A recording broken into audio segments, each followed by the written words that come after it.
क्षमा करना, अंग्रेजों के राज में जब लोग सेठ साहूकार मंडियों से जब अनाज खरीदते थे, जैसे चना है, तो मुझे एक मुनि मिले कि आप कहाँ रहते हैं?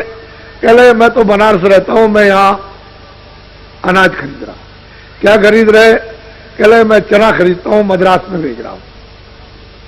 तो मैंने उनको 2-3 दिन ये मेहनत करते देखा, कभी 1000 बोरा, कभी 2000 बोरा, कभी 4000 बोरा रोज मतलब है खरीदने, और रोज मतलब ये कि वो ट्रेन से भेजे। तो मैंने एकदम उनसे पूछा, मैंने कि मुनीम जी ये बताओ कि इसमें मुनाफा कितना होता होगा? कह लगे साहब खर्चा काट के, अपना खर्चा, यहाँ का खर्चा, पल्लेदारी का खर्चा, और इसका खर्चा, और उसका खर्चा, और ले जाने का खर्चा, और वहां का उठाने का खर्चा, वो जितना भी खर्चा है सब काट कूट करके एक बोरे पर 4 आने बचते,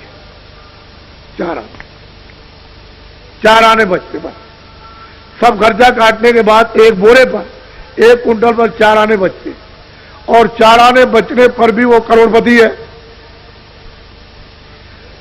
तो उस समय पर कितनी मेहनत कि अच्छा से अच्छा सामान, और मतलब यह है कि ज्यादा से ज्यादा जब जरूरत हुई तो फौरन मद्रास, फौरन गुजरात, फौरन यहाँ, फौरन आसाम, और भेज दिया। और 2 आने बोरा बच गया, 4 पैसे बोरा बच गया, लेकिन वहां जनता को भूखों नहीं मरने देते थे ये लोग। आज यह है कि यहाँ पड़ोस में भी अगर चिल्ला रही हो जनता कि हम भूखों मर रहे, अनाज नहीं है, तो यहीं बगल में नहीं जा सकता, इसी जगह।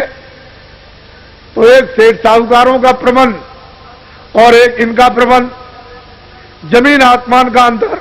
ये चिल्लाते रह जाए रेडियो अखबार पर, और मौके पर वहां कुछ भी न जाए, और ये कहते कि वो तो पहुंच गया, तो जनता को चकमा दिया, धोखा दिया, पहुंचा कुछ नहीं।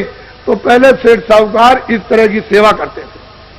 और कोई आया, सेठ जी आप बहुत बड़े हैं, आप बड़े दयालु हैं, यहाँ ये सब गायें जो चरती हैं जंगल में, यहाँ कहीं भी पानी पास में नहीं है, तो हमारी प्रार्थना है कि एक बावली बनवा दीजिए। उनका अच्छा ठीक, चलो मुनीम जी एक बावली खुदवा दो, वहां जानवर प्यासों मरते। कहीं कुआ है, जरूरत पड़ गई, आदमी कुआ बनवा दो।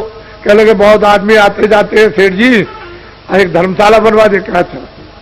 तो वो अपने उस मेहनत से के उस कमाई में से पुण्य भी करते रहते थे। आज अगर कोई बना दे तो पैसे कहां से ले आए? तो वो भी एक काम नहीं कर सकता। तो धर्म में भी चोरी और धर्म में भी झूठ, और धर्मशाला बनवाने में बावली